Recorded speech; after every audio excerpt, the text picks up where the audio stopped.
Look at that man, Tia. He looks so scary. I wouldn't want to be around him. That is not a nice thing to say, Tofu. Just because he scares you doesn't mean he's not kind and caring. Let me tell you a story of the Beauty and the Beast.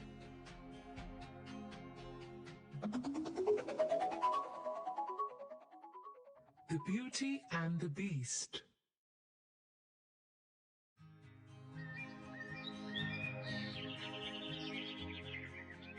Belle lived in a village with her father Morris, who was an inventor. One morning, as she was returning from the market, a hunter named Gaston stopped her. Gaston was an arrogant young man. Everybody in the village knew he always got what he wanted.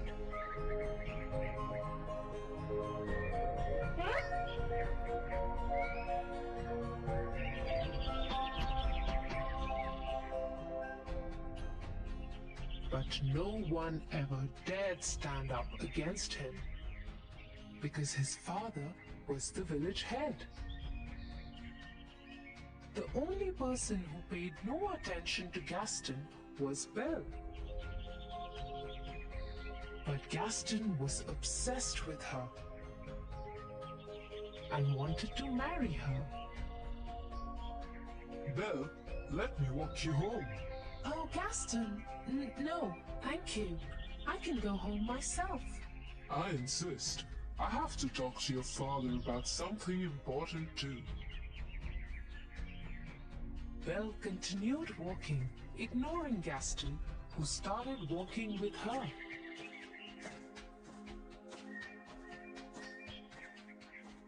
Once home, Belle quickly went inside. Morris, come out. I have to talk to you. What is it? It is your lucky day. I am going to marry Belle. You have lost your mind. Go away, Gaston. Belle is never going to marry you. Just then, there was a loud explosion in Morris's lab, and he took off towards it. Belle also ran towards her father's lab. Seeing that there was no one he could push around, Gaston left.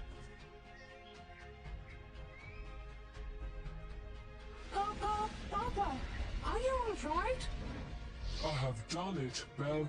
My experiment was successful. I am leaving for the fair in the nearby village immediately. You will see, my child. People are going to love this. And so Morris leapt on his horse Philip and rode off.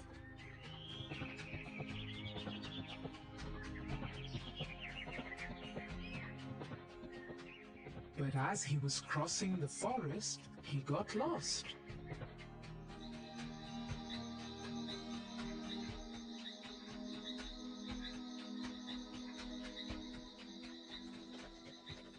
After a few hours, Philip and he landed in front of a huge lonely castle. There was no one in sight, so Morris tied Philip to a pole at the entrance and went inside the castle. It was pitch dark inside. A few candles were lit in the corners. Hello? Is anyone here? I'm lost. Can you help me? A large shadow came across the wall.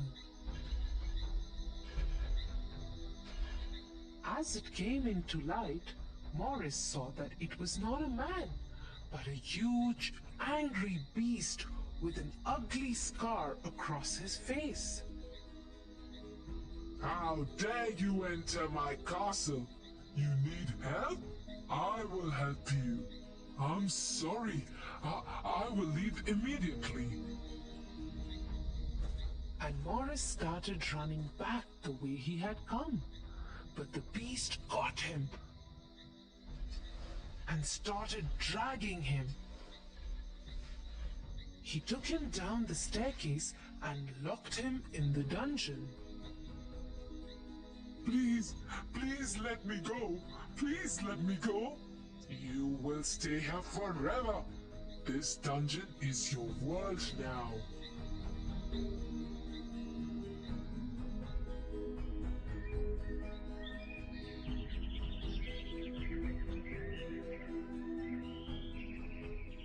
A whole day had passed and Morris hadn't returned. Belle got worried and decided to go to the nearby village to look for her father.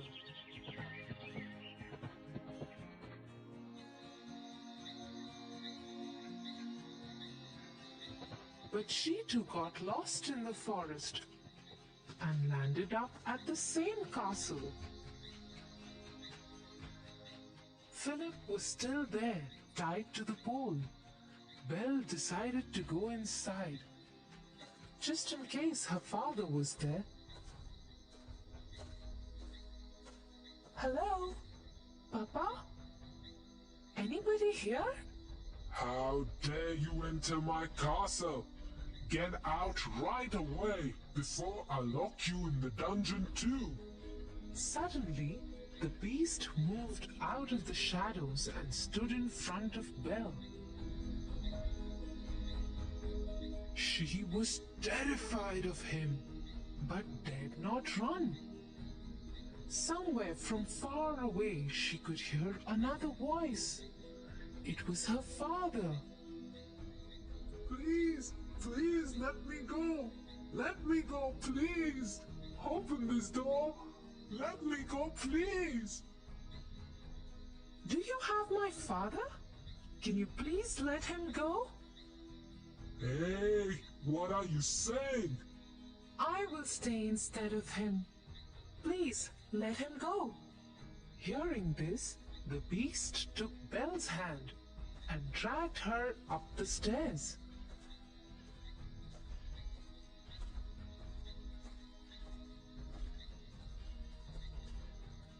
He led her into a huge room. So be it. Your father is free, and you shall be my prisoner forever. And so it was. No matter how much Morris protested, the beast threw Morris out of the castle and into the forest with Philip.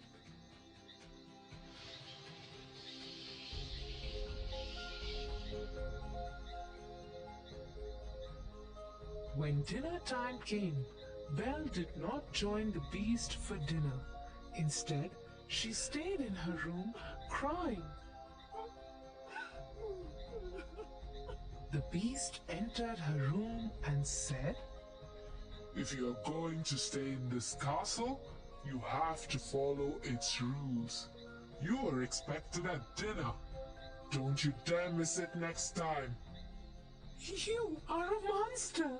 You didn't even let me see my father one last time! Go away! I hate you!" Seeing Belle heartbroken, the beast felt bad. He pulled out a hand mirror from his coat and gave it to her. In the mirror, she would be able to see whomever she wanted to see at that moment. Belle looked into the mirror and saw her father finally leaving from the castle and riding into the forest. But to her horror, she saw he and Philip had suddenly been attacked by a pack of wolves.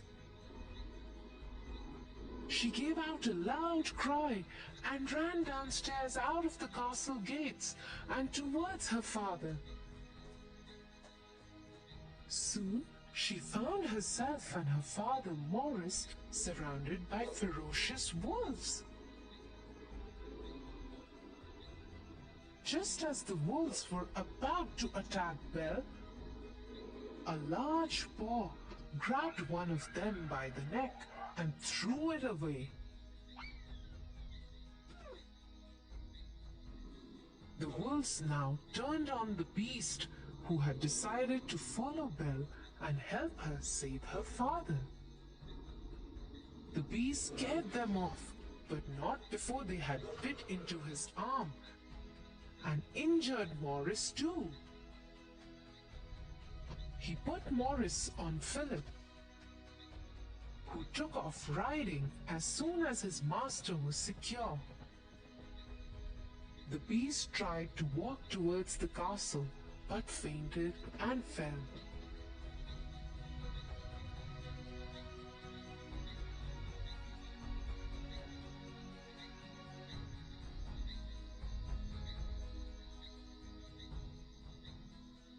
He woke up 2 days later to find Belle sitting by his bedside in his room. The wounds on the arm had been bandaged. You didn't go? You are awake. I hope you're feeling better. Thank you for saving our lives. Over the next few days, Belle nursed the beast back to health.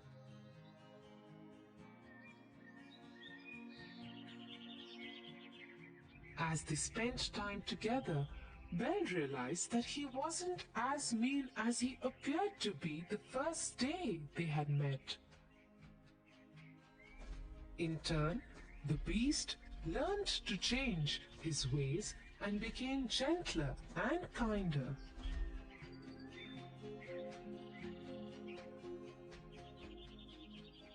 Soon they became very good friends.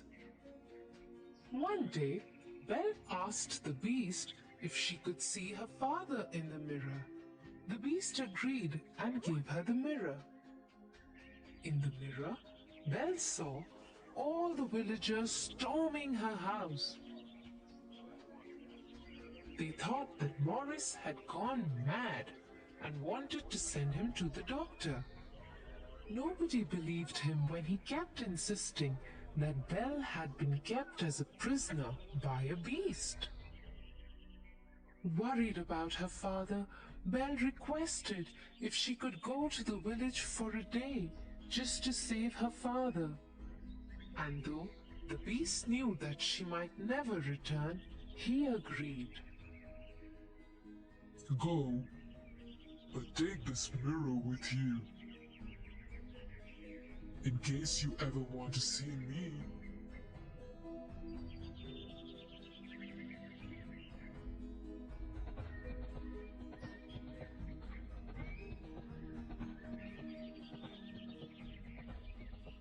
Once Belle reached her house, she stood between her father and the villagers and tried to explain the truth. But the angry mob, led by Gaston, who wanted revenge from Morris and Belle for turning his wedding proposal down, wouldn't listen. Gaston grabbed Belle's hand and tried to get her out of the way. As she struggled to free herself, the beast's mirror fell out of her pocket. In it was the beast, looking right at them all. Goodness! She's shown the beast the way to the village. We must go and kill him before he comes here. The angry mob started marching towards the castle with fire torches and swords. They left behind Morris and Belle locked up in their house. Soon they stormed the castle gates. Gaston went upstairs and challenged the beast to a fight. But the beast had had a change of heart. He did not wish to fight, so he came out of the balcony unarmed and tried to talk to the villagers.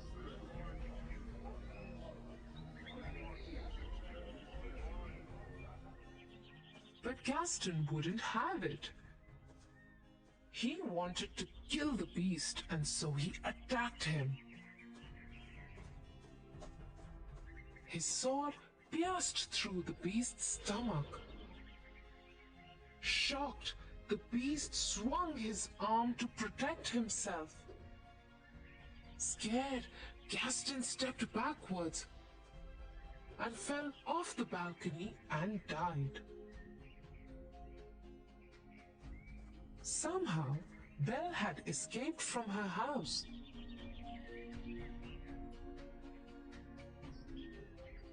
And reached the balcony just as the beast fell on the floor. I love you, Belle. I love you too. Please don't go. Suddenly, the castle lit up with thousands of candles as Belle still lay crying by the beast. He turned into a handsome young prince. Belle, it's me. You freed me from the witch's spell. To break the spell, I had to love and win the love of another. You loved me even though I was a beast. You saved me, Belle. You saved me. It really is you? As they hugged each other, they saw the rest of the castle and the forest bloom with beautiful trees and flowers. So you see, Tofu, you should never judge people by the way they look. I'm sorry, Tia. I will always remember this now.